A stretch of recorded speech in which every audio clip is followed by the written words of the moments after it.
Hey there, I am Barb Higgins, and this is 1,000 Tiny Steps. In this podcast, I share my stories of love, loss, triumph, and tragedy as I continue to retrace my steps and ponder what led to the death of my daughter Molly. By doing so, I hope to not only help myself, but to bring purpose and possibility to those who listen.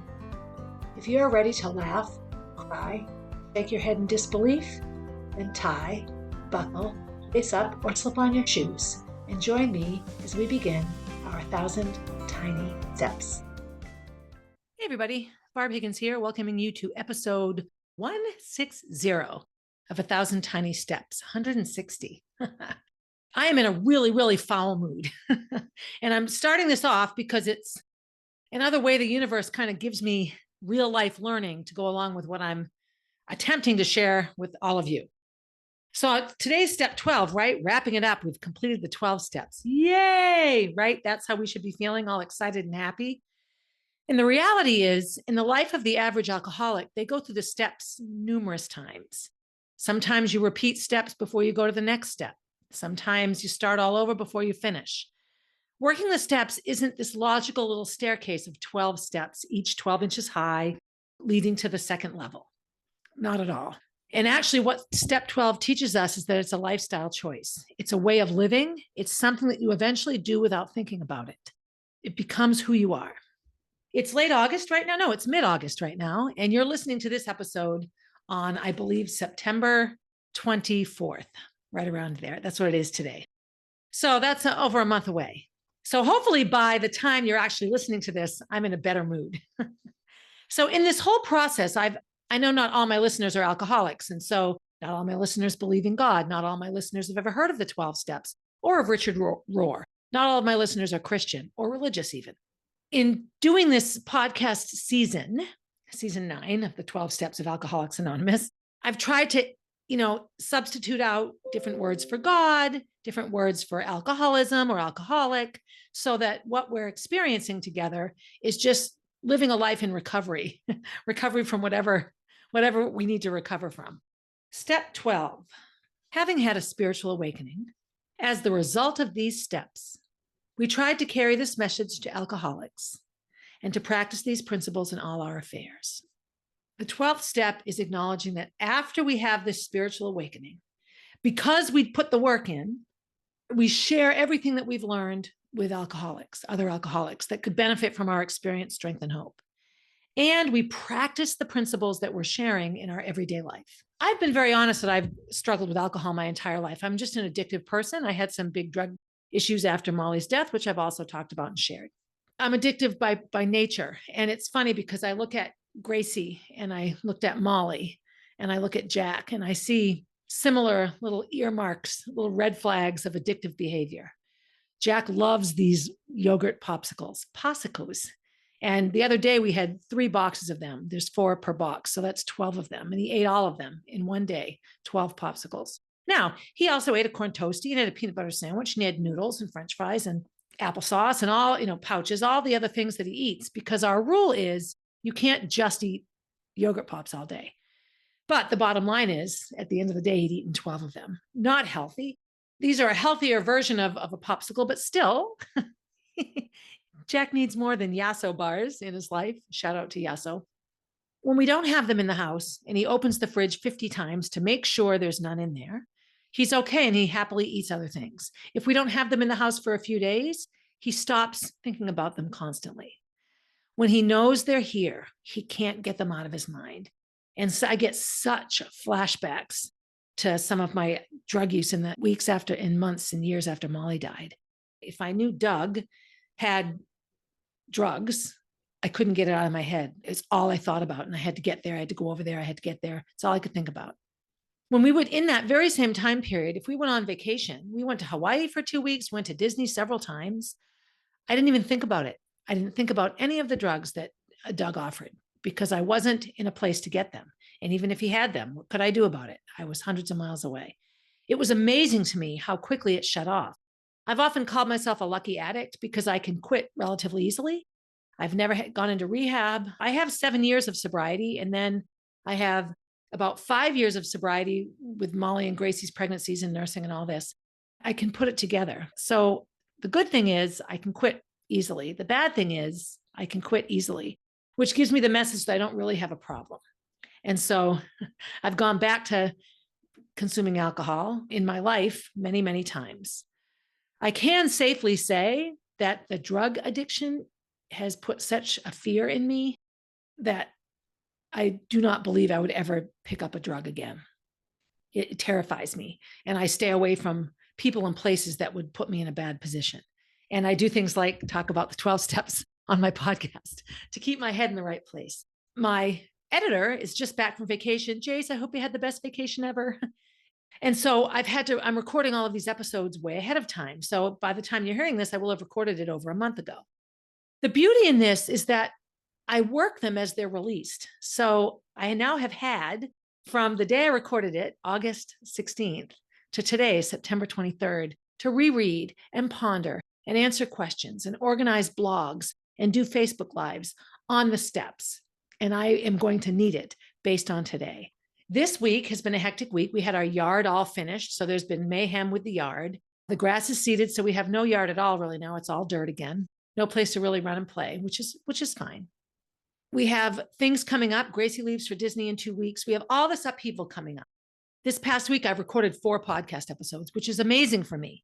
Sometimes I have a hard time getting one done. And today is a Friday, and I've done one last Friday. I did one Saturday. I did one Tuesday. I did one yesterday. So I've done a really good job of getting these podcasts episodes in time for them to be edited and posted and all of that. So I feel good about it. So last night I said to Kenny, look, I coach in the afternoon. I have a list of normal Friday things to do. Friday is like a home day, like pay bills and all of this. I need you to, Kenny gets his blood drawn. I said, please get up and get out of here right at 7 so that you're home by 8 and you can just take Jack and go. Just go do something. Leave me alone the whole morning. I can get everything done. And then leave for Amesbury to coach or get other things done or give you a break. So he nods and nods and nods. So he gets up early and he goes off. He comes back from the blood draw at 8:45. So he's been gone now almost 2 hours. To tell me that he still hasn't had his blood drawn because you need to make an appointment. His appointment is at 10. So I asked him, why didn't you come home, Kenny? I could be, if you would come home, you could be taking care of Jack. I could have gotten a lot done. And he just looked at me and he goes, well, I thought maybe they'd get me in. I thought I was doing you a favor. So that was right. So he had to then leave the house again an hour later to go get the blood drawn. And that was another hour that he wasn't home. So I had a wonderful morning. I read the 12th step. I took notes. However, I had to get up and down 20 times. So I had to reread. So I lose my train of thought. I don't feel that I'll deliver you my best version of step 12. However, it exemplifies the thought processes and the anger and the resentments that go into alcoholism or addiction or staying with the wrong person or holding on to trauma or whatever it is that we're using these 12 steps to be better at and to address and to become more spiritually minded and connected to God or the universe and to live a life of gratitude and blah, blah, blah. So I was able to get the reading done. I cleaned the kitchen. I cooked Jack noodles. I played games with Jack. I gave Jack boop. I visited with Gracie. I watched a little bit of a movie. I gave Jack boop. I made the bed. I moved the laundry along. I washed the dishes. I did all sorts of things, none of which were my things. Gracie has a long workday this afternoon, and then she's babysitting in the evening. So I didn't feel like it was her job to totally watch Jack, and she appreciates that, right? She's working. The only person that has no responsibilities outside of this home is Kenny. And so she saw my frustration. So Kenny gets home at 10:30 and he has this like cheerful, blah, blah, blah, I'm home, trying to engage conversation in me. And I just looked at him like, what, how can you not see the problem here? So it's now 20 minutes of 12. So he's been up for 5 hours and all he's done is get his blood drawn. He took a shower and he had his coffee and he ate some food and he took his medicine. And that's all he's done in 5 hours. That's all he's done. He's done nothing to provide the help that he nodded so enthusiastically about last night. Yes, of course I'll help you. Yes, I'll get up early. And he did. He got up early. Gracie and I were both very surprised by this. It doesn't happen often. So just now they left like 10 minutes ago. And I've been walking around the house screaming really loud. Screaming just helps me get the anger out. I couldn't just turn the computer on and start this. And I'm spending a lot of your time right now talking about this. But if I'm authentic in my teaching, I'm not going to put a fake smile on and talk about how fluffy step 12 is, It's not fluffy at all for me right now. Hopefully when you hear it, you know, I'm talking to you a month ago, that by September 23rd, today, I'll be feeling better. I have no doubt that I will. When I'm just sitting waiting for him to leave, and he's like, "What are you doing?" And I said, "I'm waiting for you to leave, Kenny. It's almost noon." And he looked at me like, "Are you upset?" And I couldn't even wrap my head around it. I should have shaken him, quite honestly. And all I said was, "Does this surprise you? Why would I not be upset?" And I said, "You get up at 6:30. It's 11:20. I told you I needed you to help me." And he was like, "Well, I'm going to help you now." And, I know this sounds mean, but relationships are tricky. Kenny and I have gone through a lot. He has a lot of anger at me. I clearly have a lot of anger at him. I feel right now that he does this on purpose. It's just his way to get me. And he plays dumb. He's good at it. It's his MO, because he's not dumb at all. He's a smart man. So I just feel manipulated. Now, here's my piece in it. I walk right into it every time. I'm angry. I could have done this morning a whole lot differently, I guess. I could have said to Gracie, "Look, Daddy's blowing me off. I'm going to go out to the bank and do all these other errands. Can you watch Jack?" And she would have. Part of me feels like I'm just letting him off the hook. He said he'd help me. And so I'm waiting for him to help me. And he's not helping me. He doesn't want to help me. He says he wants to help me, but he doesn't want to. So I live with this man. We share a home. We share 2 children. We share 2 children in heaven. We share a trust. We share rental property. We share too much to just not coexist or not exist together. I think coexisting is probably what we need to do. I don't know, but this has been my 12 steps. My alcoholism in this whole process has been how my codependent and enabling, I think we're both codependent. I think we enable each other. I think both of us have addiction issues and they just play out. I think Kenny and I are 2 really unhealthy alcoholics right now, today, August 16th. That's what I think. I'm about to share with you step 12 and what you're supposed to feel when you get to it, or what Bill and Bob hoped alcoholics would feel when they got to it. Let me really be stunningly, astoundingly clear. Any alcoholic with 30 years of sobriety has done the 12 steps several times. When you're done with step 12, you go back to step 1. Step meetings are a way of life. And actually, in one of my reflections that I'll share with you in a moment, I said to myself, really, for the rest of my life, I should do a step a month. I should just go through the 12 steps every year for the rest of my life. And I think that by doing that, I'm not spending time wallowing in alcoholic behavior or fixing my drinking. What I'm doing is all the things that each step actually says to do, to accept that parts of our lives are unmanageable, to be ready to give it over to God, to make the commitment, to do a fearless moral inventory, to own all of our issues and give them over to God, to make a list of people we've hurt, to go out and fix the people we've hurt, or repair as best we can, unless it would hurt them more. And then when we're done with that, look in the mirror again and continue to take a fearless personal inventory. And then start looking at our relationship with God and our relationship with the universe. And what do we do next? And step 12, having had this spiritual awakening, having acknowledged every step prior to this one, we try to carry this message to alcoholics. We share the message. Here, this is what I've gone through. This is what this 12 steps have taught me. And not only that, but to practice these things, to walk our talk, to not just say, you got to do this and it'll make you feel better. So this chapter in the book, Breathing Underwater, is called What Comes Around Must Go Around. So, that statement, what comes around goes around, is often used to talk about negative things. We know what comes around goes around. We hear a lot, you get back what you put out. You have to give it away to keep it. There's so much of this in truly understanding our relationship with the universe and our connection to our higher power, and to stepping back and really learning to love something bigger than ourselves or more than ourselves, so that we can actually love ourselves. Step 12. Here are the notes I took. I took copious notes, by the way. So I'll do my best to be clear and make sense. Step 12 asks us to turn outward immediately, so that our primary concern isn't spiritual consumerism, isn't eating up everything we've learned and keeping it for ourselves, right? Only taking. Spiritual consumerism would be, I go through these 12 steps and I just keep it to myself. And I walk around with my great relationship with God, and I'm nice and kind, but I'm not actively giving it back. I'm not actively being open to the universe, right? I'm just inhaling it all. I'm not sharing it. Bill W. saw that more attendance to things like church or even AA and my personal relationship with Jesus or my personal relationship with my alcoholism, fine, you go to meetings every day. But just showing up eventually stops being enough. All you're doing is showing up and keeping whatever you're learning for yourself. And the way that AA works and the way that the steps work is to immediately share the process with others, share it with other alcoholics. Your every Sunday in the front row pew does little to hold you accountable for what your relationship is like with God or Jesus or your higher power or the universe or whatever. It just allows you to say you have one. Keeping all of this inside doesn't lead to any sort of awakening. You can't awaken if you're not laying yourself out there, right? I always go back to that movie, The Sixth Sense. We have to see the whole movie. We have to go through it all before we're shown the truth. And then we can go, oh my God, I see it now. So there's a really good analogy that Richard Rohr uses for this.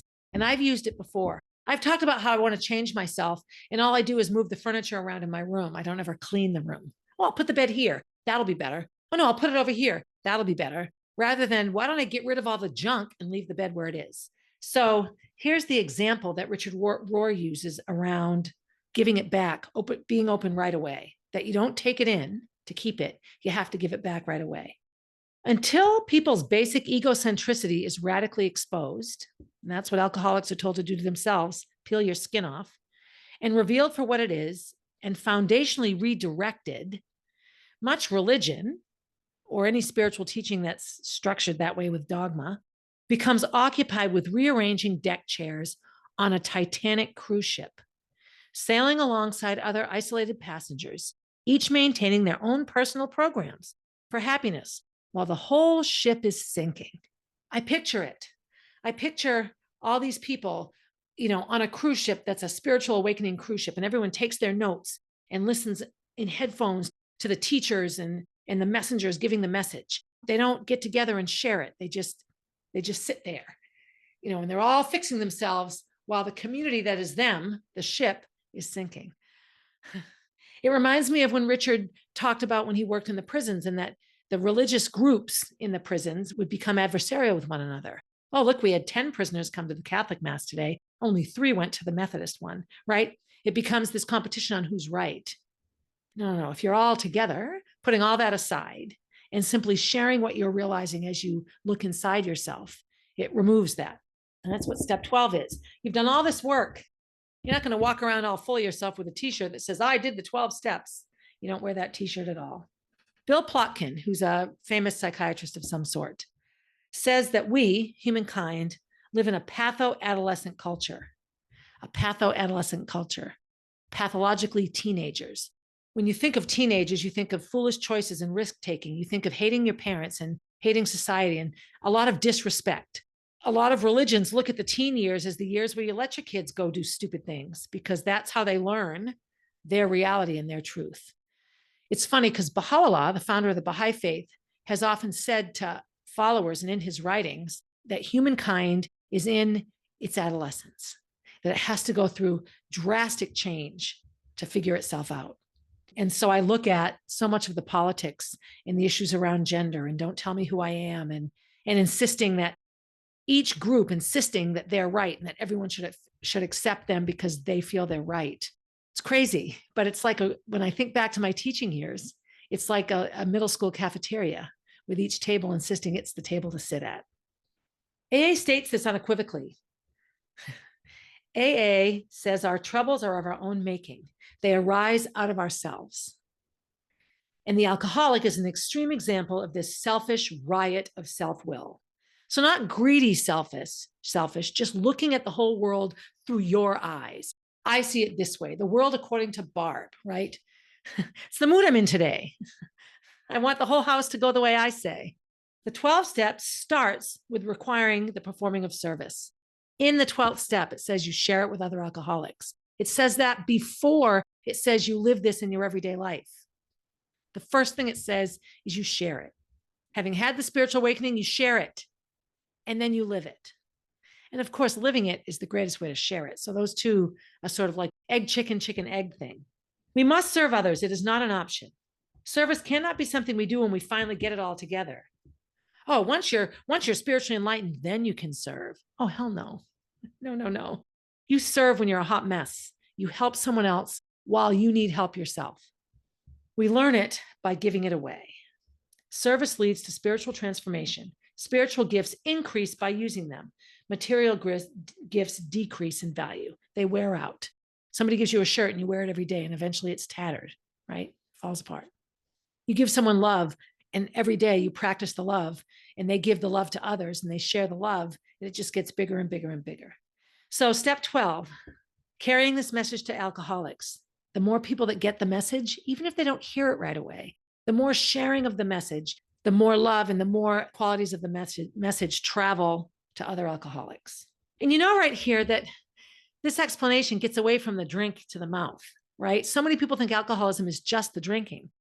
That's just the teeny tiny symptom. That's just the tip of the iceberg. The alcoholic is all that's underwater, and that's what the 12 steps deal with.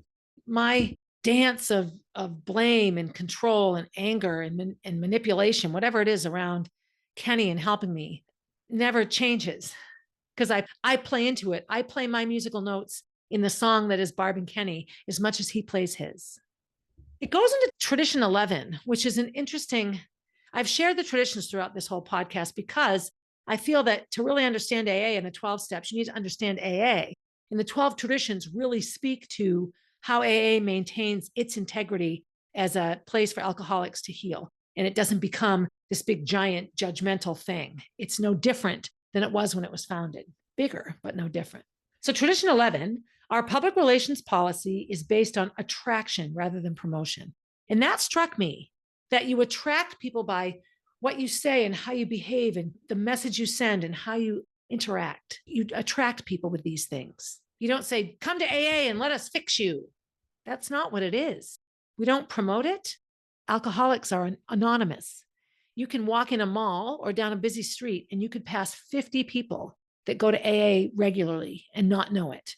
You could have dinner and become friends with somebody and not know it. You might see that they never drink, but you wouldn't know for a million years unless they told you that they go to AA because it's anonymous. So they attract people by how they manage. I was on a charter school. I was the fill-in manager for a bit for a charter school, and the board of directors would meet. And there was a gentleman on the board of directors that has incredible sobriety. And I didn't know this when I first met him.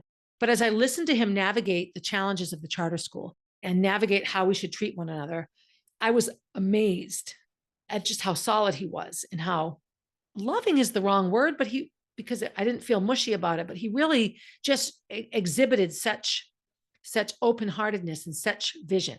He finally said something, and I remember saying to him, are you a friend of Bill's? Which is sort of a subtle way of asking someone if they go to AA. And he said he was indeed. And I said, I have been.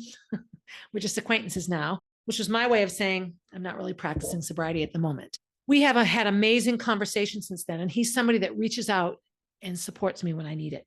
AA says if we heal, if AA heals, then they will come. If you build it, they will come. You don't advertise the baseball field in Iowa. You just build it. Religion says, come on, join our group. Our group is the best group. And if you come every Sunday and you work really hard on what we tell you to do, you'll heal. Okay. Jesus was a preacher and a healer. And when he would heal someone, it validated what he preached. At least that's what Richard said in this book. Religious doctrine tends to preach and teach. You go to the seminary to learn how to be a preacher and how to teach your congregation. They don't get lessons in healing. And healing doesn't even come into play. You can have a congregation full of really unhappy, spiritually starved congregants, right? They're missing it because it's not being delivered in a way that invites. It's a way that preaches and lectures. So in AA, you practice an AA lifestyle, a lifestyle religion, not a Sunday religion. I remember when I was active in AA, I only went 2 or 3 times a week. I never went daily to meetings. But I lived it. I got up every day and read from the big book or from the 12 steps and 12 traditions. I practiced it always through the serenity prayer 9,000 times a day. That was my go-to prayer for several years. Lifestyle religion versus Sunday religion. Let me also say here, religion can just be your life philosophy. It doesn't have to be a religion at a church. So the law of thermodynamics talks about energy and that it's forever. You don't create it or end it. You change how it manifests itself. So I think of like water, ice, and steam. So it's the same thing. Water is liquid, ice is solid, steam is gas. It's all the same thing, H2O. It's just at different temperatures, it shows itself differently. And energy in general is like this. It's what the atheist scientists can't explain, that there's some little piece of reality that can't be explained because you can't define it. Infinity. It's one of our 5 challenges as humans to understand or process or internalize on some level. How can something be infinite? It had to have a beginning and it has to have an end, except it doesn't. And until we're not stuck here in this physical world, this won't make sense. And I think a lot of these teachings exist in that reality, that a lot of this doesn't make sense, and that's okay. So being happy in everything you do, and when it fails, you practice faith, you take a big breath. In my anger, in my mood right now, I don't feel 1 ounce of gratitude, except I do. When I step back and slow down, when I inhale and I exhale, I have a lot of gratitude. I do. I'm sitting here in my room right now, recording a podcast. How lucky am I? This is when we sort of have to have faith, I guess. All religions have different words that they use for God. And one of them is Yahweh. It's spelled Yahweh. And it's the breathed version of God. And I didn't do any research on this. I want to look into this more. By the time you hear this, hopefully I will have done this. But you breathe it. You inhale on the Yah, and you exhale on the way. So you breathe it in, you exhale it out. This theory is that you can't only inhale. If you inhale, let's all inhale, take a big deep breath. Okay, well, if you don't exhale it, all you're doing is holding it in, and eventually you'll pass out. You can't just inhale. You have to exhale so that you can inhale again, right? So this very, very simple idea of breathing in, exhaling out, breathing in, exhaling out, inhale, exhale, is also how every spiritual experience we have must exist. We experience it and we give it back. We take in the love, we give the love back. Sometimes we give the love back even if we don't think we have it yet. That's the nature of service and spirit. This is, giving it away to keep it kind of thing. By training people to have good attendance, right? So if all we did in AA was train people to come to the meetings and listen, all we're teaching them to do is inhale. We're teaching them to take. We're teaching them to learn, but to keep what they learned. We're not teaching them how to be givers. So by training people to have good attendance and not require active service, we are training takers and not givers. And this is what a lot of religion does. It trains people to take it in, and the way they give it is to lecture it and demand and promote, which doesn't do anything to spiritually awaken anybody. In AA, this kind of behavior is called enabling or codependency. I'll give an example. You have an alcoholic who's an active alcoholic, and they get pulled over, and you go pick them up at the police station and you bring them home. And 2 weeks later, they get pulled over and you pick them up at the police station, you take them home. And then they lose their license. And so you interrupt your life to drive them to work every day. You go to pick them up and they're passed out drunk and they don't go to work. So your whole life now becomes supporting the alcoholic behavior of the alcoholic. And you don't want it to change. You're not willing to say, I'm not doing this anymore, and stepping back and letting your loved one become homeless or become arrested or have to go to jail. You stop doing that. Because if you let them do that, if you let them fail, if you truly give them tough love, do you really love them? Probably more than continuing to help them be active alcoholics. But your role in this, the role of superiority, well, if it weren't for me, you wouldn't still be getting to work. And I'm the only one that will come and rescue you. And this is how I show you I love you. It's a vicious circle and a vicious cycle, and it's incredibly difficult. And I feel right now that Kenny and I are in a codependent, enabling, vicious cycle. I often say I don't want to be his mother. However, if I don't treat him like a child sometimes, set up a schedule, wake him up in the morning, hand him a list of what he needs to do today, none of those things happen. He'll sleep till 9 o'clock. He won't do a thing. Not because he's just trying to be lazy. I don't know. Maybe he is trying to be lazy. Maybe he thinks he doesn't need to do these things. I've just shut myself off to it because it angers me so much. But it's codependent. I need some, there's Al-Anon and Narcanon. I need Kenanon. Maybe I need Barbanon. I don't know. But I do see today in talking about step 12 in my morning, I think I think all the people on my spiritual team are like in front of me, like shaking me, like, open up your eyes. Oh, Carolina, if you're listening to this, you come to mind as well. So codependency, for those we are ministering to, Al-Anon was designed to unweave this web, this dance, this intricate dance of keeping each other sick so we can keep blaming each other. Tough love puts a kibosh to it. A lack of spiritual awakening also prevents someone from hearing a message. So if you're just pounding it into them and not really saying, okay, take what I've told you and show me you understand it, or share it with someone else, or go do something kind today, the message is lost because it's being absorbed by the angry, resentful person. Then Richard talks a bit about how God could easily just create us spiritually awakened, but we wouldn't have a story to go with it. We wouldn't have a memory of when we had our aha moment, when we finally got it. That's what defines an awakening. We would just be robots that practice good things. We'd be no different than we are now, except we wouldn't be maybe beating each other up and killing each other and insisting that we were right and all that sort of thing. We must struggle to truly have a spiritual awakening. So that means the only way we're ever going to be happy is to suffer and struggle? Does that mean Molly had to die so I could have my spiritual awakening? Maybe, I don't know. I would like to think not. I do believe that we get shown what we need to master and tackle and get over and manage over and over again until we do it. And so a lot of my self-guilt and self-hate has been, it took me to lose my kid and more to sort of figure out so much of my life is me. Doesn't mean other people don't have culpability. And that's another part for me as well, is that I just feel by owning it all, I let others off the hook. Isn't that dance again? There it is, that little intricate dance. I'd rather hold on to the resentment than really just face it, to lay it right out there. So God has a healthy respect for freedom. So the next piece that Richard goes into here is that true spiritual awakening is free from religious indoctrination.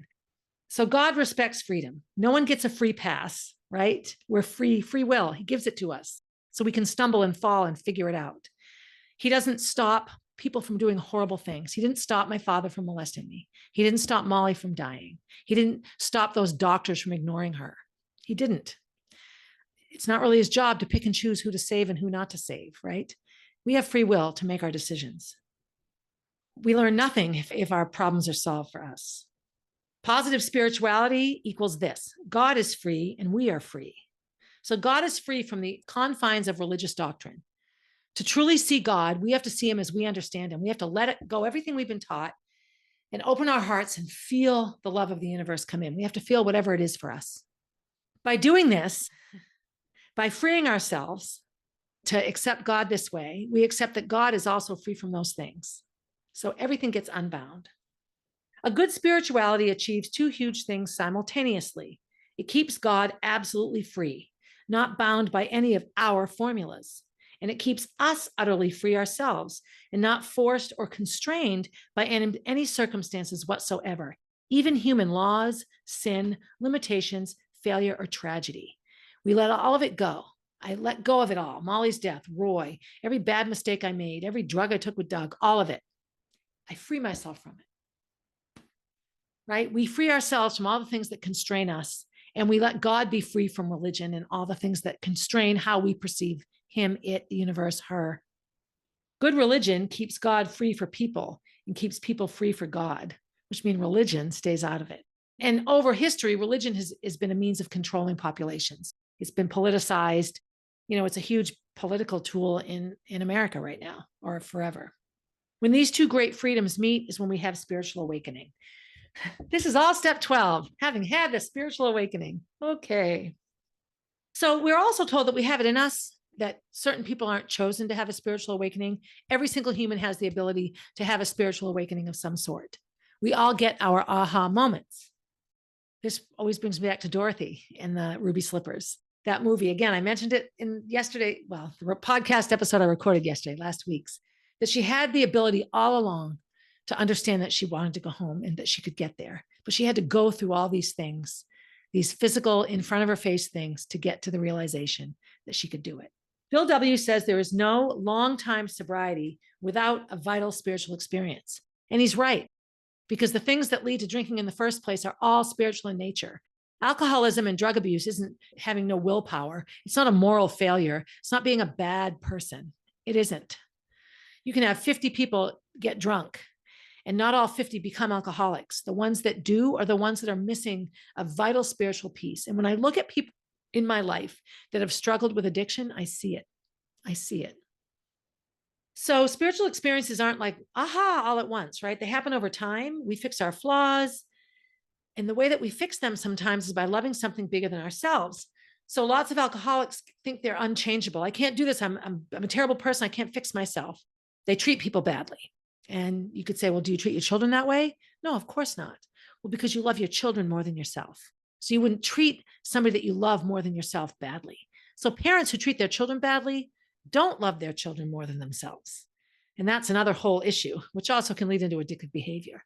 But it looks at, the nuclear family is under attack right now. And I think it's because people that have unhappy families look at not having a nuclear family as some judgment call, and it isn't. But a solid family with two loving parents, whoever they are, whatever gender they are, whatever they look like, and children that are raised in a home of love, that's a nuclear family. And that should be the norm that all of us strive for. And if we don't get it, it's not a judgment call. But we shouldn't dumb it down to make everyone feel like they fit in. We should all strive for a loving nuclear family. And that the whole point of the nuclear family of marriage and parenting, a lifetime commitment with somebody, call marriage whatever you want. When you have that person that you love and you love your relationship with them more than you love yourself, and you put all of it into it, and you have that together, and you bring children into the world, or you adopt children or pets or whatever it is, whoever it is and however it is you love, that creates love and positivity and healing. And that can help people that don't have that in their lives. This kind of loving something bigger than ourselves frees us from ourselves. It frees us from our chains and our bad thoughts and things that bind us. We learn how to fall in love. This is interesting. We're told that we learn how to fall in love by falling down a lot. You fall down, you get up. You fall down, you get up. You love the wrong guy. You love the wrong girl. You love nobody. You hate yourself. You love yourself. And eventually you figure it out. Love can be harsh and dreadful, and a lot of people avoid it. And that's me right now. That is totally me right now. One of the questions I'll get to in a minute talks about allowing people to help us. And I have to say, since Molly's death, and then since the restraining order with Roy in Newburyport a couple of years ago, I have had such walls. I forget it. Now, since that time, I've also, again, brought a couple of people into my life that have proven to be not very nice. And that's hard on me.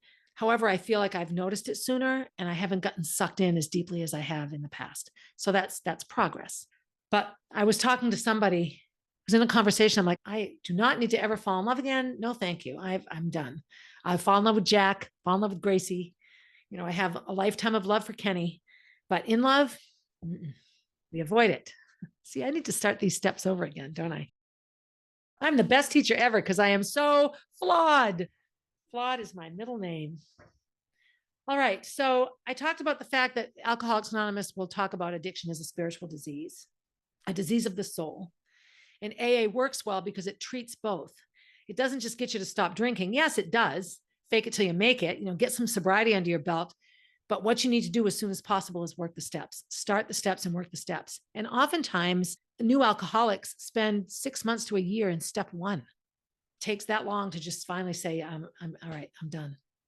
The AA philosophy is that addiction stems from a lack of inner experience with love or God or a good relationship with yourself or intimacy. This is something that now I can relate to. Intensity is often confused with intimacy in addicts. So I was abused as a child sexually. So little kids aren't supposed to have sexual feelings, right? They're utterly confusing.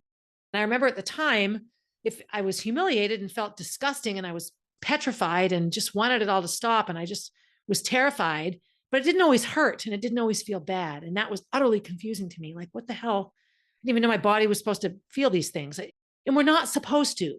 This is a journey we're supposed to take by ourselves at that young age, understanding our bodies. And as we get older and the sex hormones kick in, that all then becomes a conversation. So at age 7, this is completely inappropriate. When someone has this kind of abuse like me, intimacy becomes yucky and scary and dark and unsafe. We confuse what we think of as intimacy with something that's exciting, that brings us a rush, like riding a roller coaster, right? Some great experience. So like getting drunk, in that first feeling when you finish your first drink and you have a little glow. Sometimes that's when people can practice intimacy. That's sometimes, when you're drunk or high, everything seems better. And the fear is taken away because you've been disconnected from true love. I can relate to this all the time. And once you're used to the intensity, once you've adapted to the intensity, you need more. And so you go on a roller coaster. It's really scary. Once you've gone on it 2 or 3 times, that roller coaster isn't scary anymore. You need a bigger one, right? So you go on a bigger roller coaster. Okay, that's not scary anymore. So you need a bigger one. So I look at like skydiving. Like skydiving was terrifying. I've done it several times now. So now I think, next I should go bungee jumping. Okay. Jump off a cliff and hope the bungee works, right? So I get it and I see it. I see it in myself all the time. It's my competitive nature. I remember when I was married to Eric and we started snowshoeing and I immediately looked for snowshoe races. We would cross country ski and I immediately bought a racing pair. And he was so frustrated with me. Why can't you just enjoy it? Why can't you just enjoy the activity? Why does it have to be a competition for you? And it's that rush. It's that rush. It's the hard work, the hard work, the hard work, the rush. I'm actually kind of realizing all this as I talk about it. Constantly seeking the high prevents you from actually experiencing transformative joy. So as frustrating as my conversation with Eric was in the woods in Franconia as we cross-country skied through the wilderness about why did I want to go the next day and do a race instead of finding a new patch of woods to walk around in, I wanted the next high. I wanted to experience a race. I wanted to see how I did. I needed that. And I didn't get the chance to just go sit in the woods and sit back and let the beauty of nature flow into me. I did CrossFit for a long time before I started doing CrossFit competitions. I love the competitions now. It's a major driving force for me in CrossFit. So I have to, not that I shouldn't compete, but I need to make sure that the competition doesn't become the driving spiritual force in my life because it's not spiritual. It's very, very egocentric. Addicts love and trust substances and compulsions. It's temporary and it doesn't heal. And that's just what I've been talking about right now. Several religions have this idea that it's only one really true sin and all the other sins stem from it. And when I say sin here, I think ways of thinking, stinking thinking, poor decision making, addictive thinking, egocentric thinking. And it's called idolatry. And it's making a God out of something that isn't.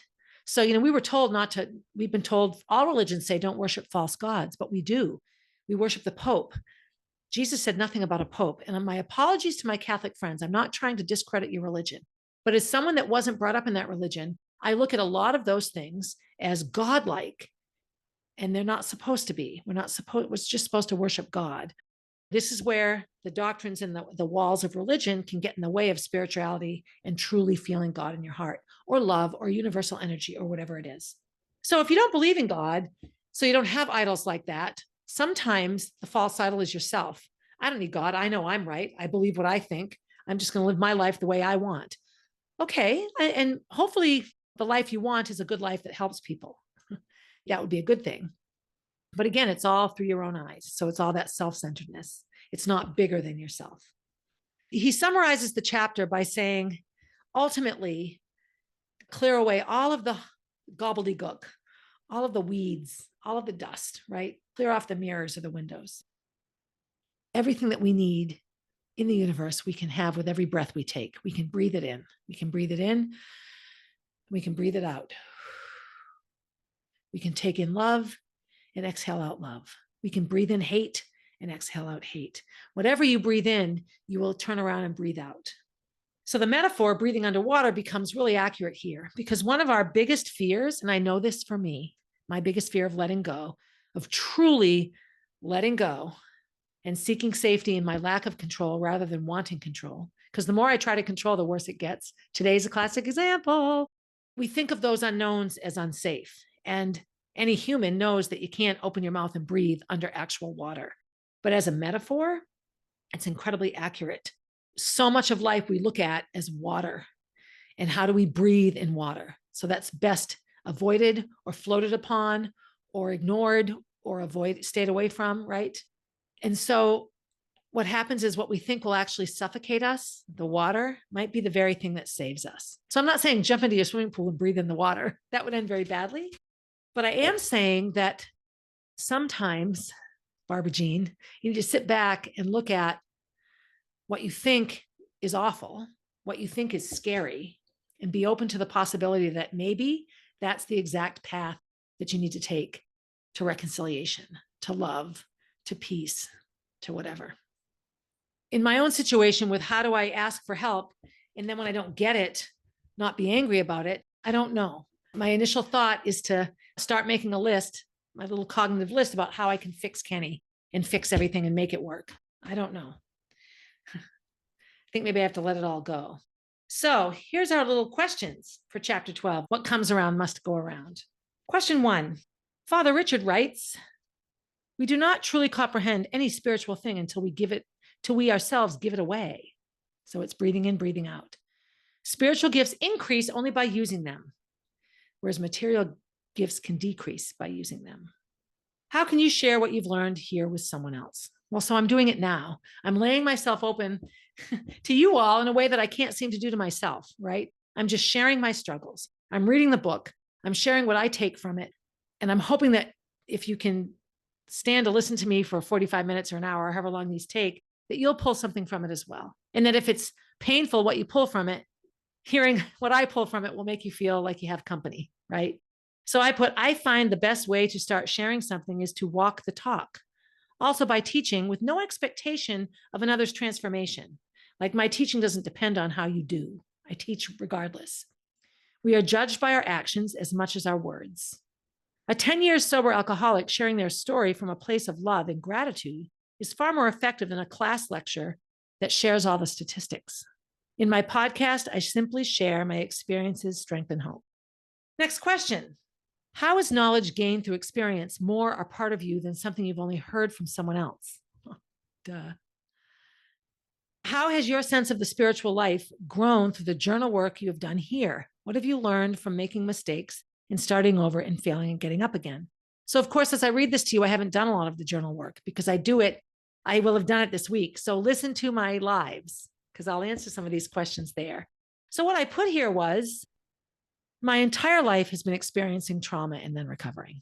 I have learned a lot about myself here and received confirmation that I have had God's love all along, even when I didn't feel it. I have learned that sharing my path does not necessarily mean telling people to do like I do. I always just try to get people to trust and believe in their own inner voice to do what they need to do. I can't stand people that tell me you need to move on, that I need to do something. Well, okay, until you've been inside of me, you don't get to tell me what I need to do. And that can be tricky sometimes because sometimes they're right. As a rule, I don't ever tell a grieving mother how to grieve. Let me give you an example. I was on a grief page today, and this woman lost her son in a car accident, and she was encouraged not to look at her son's body because you don't want to remember him that way. But she had no closure. And so 3 months later, she's received all the medical records and reports, and there are pictures. And she wants to look at them. And she was reaching out for sort of support. And the number of people that told her, don't you do it. No. It's not their place to tell her not to do it. So my advice was, you are clearly a mother that needs closure. Take a look at the first thing. Read the first bit of information. Ask the first question. And if the answer to that question tells you to stop, then stop. And if the answer to that question tells you to keep going, then keep going. Or put the whole thing in a box and think about it another time. Regardless, you're just a mom who's grieving the loss of her child. And she messaged me and said, thank you for not telling me what to do. Because she doesn't want to be told. Part of her wanted to be told what to do because she doesn't know what to do. But she also felt very attacked. And she had equal numbers of people telling her each side. So we have to just, chart our own path. How does God's gift of free will allow you to appreciate all the experiences in your life, the good and the bad? So a good spirituality achieves two huge things simultaneously. Keeps God free, keeps us free. How does God's gift of free will allow you to appreciate all the experiences in your life, the good and the bad? Well, I have enough good experiences in my life that I appreciate that I can manage the bad. I've lost 2 children. I've been sexually assaulted. I've lost a job because very bad people did very bad things to me. I've lost a bunch of other jobs for my own poor choices. I have befriended the wrong people and suffered greatly. I've also gone to college for free. I had a baby at 57. I was the first high school girl to break 5 minutes in the mile in New Hampshire. I was an All-American in track and field. I'm an amazing CrossFit athlete. I outperform people half my age all the time, and I love doing it. For me, it takes away all manner of blame, this gift of free will. Sometimes life just is. I often project anger at myself onto those around me. This morning, being free to both give and receive opens up all possibilities for teaching and learning. Not having to dissect the details of a religious doctrine to see what does and does not fit resonates with me. Interesting. So the next question centers around falling in love with something greater than ourselves. So accepting a higher power, accepting a love greater than ourselves, and being willing to receive the love from it and to show it love. The only way to be delivered from our body of death is a love that is greater, a deeper connection that absorbs all the negativity and irritation with life and with ourselves. So what did I write? So the question is, write about an experience of being unsettled and grouchy. How about right now? What are the circumstances? I already told you. How did you react? I got pissed off. What pulled you out of that mood? I'm doing this podcast right now. I'm reading the words. What are the great loves in your life that can help you through such times? So the great loves in my life are my children. The great loves in my life are movement, physical movement and activity, and the fact that I have a body that lets me do it. The great loves in my life, other than my children, are not people. I am reluctant and standoffish right now. And I'm sure that's something I need to fix, but right now I'm not at all in a place to do that. I don't buy it. For someone that lives with such duplicity, with such happy and sad, I have a hard time, like certain school board members treat me like crap, really rude, horrible behavior in a meeting that no one else sees. And then the next meeting, when we're publicized, they're all polite and nice and cheerful. And I find that incredibly difficult. I'm sorry. It's not how I am. So my answer here is, since Molly's death, I see how drawn I am to those who will take advantage of me and use me. So I looked at this, when I answered this question, as people, my great loves as people. Because of this, I have pulled back. I am cautious, detached. So today I cannot answer this question, except I did answer it. I answered it by going through what happened to me after I wrote the answer in this book. I love the universe. Okay, well, over time, the addict is constantly forced to up the ante when the fix no longer works. Boy, did I notice this when I did the Coke after Molly died. That's such a dangerous drug. It's so great in the beginning, and then the great is so few and far between. It's awful. I never want to feel this way again. I'm putting it out there so I can just say I never want to feel this way again. So here's what it says. We need more and more of anything that does not work. If something is really working for us, then less and less will satisfy us. Yeah, exactly. So the 12 steps, like any conversion, is an ongoing process. How do you feel about having to go back to step one? So here's what I wrote before this morning, and here's how I feel. Quite honestly, I look forward to it. It creates the opportunity to give over the flaws and faults that were formerly buried by the addiction. I have done the 12 steps before, and I am beginning to think a step a month for the rest of my life is a gift I am just now seeing. And that was before the Kenny situation. So the breathing lessons here. With these 12 important breathing lessons, you now know for yourself that you can, in fact, breathe, and you can even breathe underwater, because the breath of God is everywhere, or the breath of the universe is everywhere, or the breath of knowledge is everywhere. So it says, what is the most significant thing you have learned about yourself in the process of working through this companion journal? Write about the experience and commit to an ongoing process of self-reflection and working the 12 steps. So today, August 16th, I wrote, I hold on tightly to the good and the bad. I hope we all look forward to reading the blog that's published this week. How can you gently encourage others to begin to explore the hidden depths of their own lives? Remember that this kind of journey can only be undertaken freely and willingly. Podcast, blog, book, walk the talk. I write that today on August 16th. And the other today, September 24th, when you're hearing this, I have blogged about it and have shared with you my process for continuing to work the 12 steps. During this process, if you've uncovered problems with an addiction that has an established 12-step program, you might want to consider finding a group and going to meetings as a way to continue the exploration you have begun here. So I'll return to Al-Anon. I'm saying this in mid-August. Hopefully by the time September 24th is here, I will have actually gone to an Al-Anon meeting. But I also had another thought. So I'm involved in several grief groups. And I feel that 12-step work can be applied to everything, that Bill and Bob were geniuses, utter geniuses, and that their 12 steps of spiritual development, which is what it is, can help everything feel better. I have such a different mindset now around Roy, and I have such a different grasp on Molly's death and coping with it. I'll never feel okay about it, but how I share the experience and how I work with people is huge. My thoughts are to create a 12-step group for grieving parents or grieving siblings or grieving anybody, because I've just found so much in this. So anyway, that's step 12. Wow. Let's look at tradition 12 quickly. Again, the traditions speak to AA itself, not to the alcoholic. Anonymity is the spiritual foundation of all our traditions, ever reminding us to place principles before personalities. I love this. So the health of the group is more important than the individual health of the people in it. So a good marriage, the marriage itself, is as important to nurture and is perhaps more important than the singular desires of the people in the marriage. It doesn't mean one can give and one can take. It requires give and take on both sides, but it's not just two healthy people that make a healthy marriage. Sometimes neither of the people are healthy, but the marriage or the relationship can still be healthy. It's its own entity. It's its own plant that requires watering. I love this. And I think it's why almost 100 years later, AA continues to be thriving, because it takes as much time maintaining its integrity as it does helping the struggling alcoholic. Wow. We've done the 12 steps. There's actually another chapter in this book, which I didn't know. I haven't looked ahead, kind of on purpose.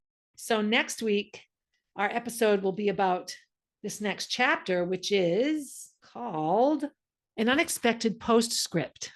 Only a Suffering God Can Save. This is interesting. So this will probably be a bit more in religion. I haven't read it yet, so I have nothing to say about it. I'm excited. So I'll do that episode, and then I'll probably wrap up. I'll do sort of an overall wrap up and share some specifics around my work with each step and how it went. And what I would love is, now that we're all here at step 12, for you guys to share as well and continue sharing. If you're listening to this and it's February 2025, share. I would love more interaction on my podcast. Be good to yourself, right? Practice a little self-love, my friend. Be good to someone else. Thank you for listening. Always thank you for listening. And as always, have a good day, everybody. Hey, thanks for listening and supporting the podcast. Feel free to leave a review and share my stories with your friends. Please reach out with your own stories, as I love connecting with my listeners. If you would like to get to know Molly, head over to mollybfoundation.org to see what she is all about. If you want to see what I'm up to next, you can find me on Instagram at barb_444, on Facebook as Barb Higgins, and at my website, 1000tinysteps.com. And while you're there, sign up for my newsletter, a weekly way to find out what's up in the life of Barb Higgins.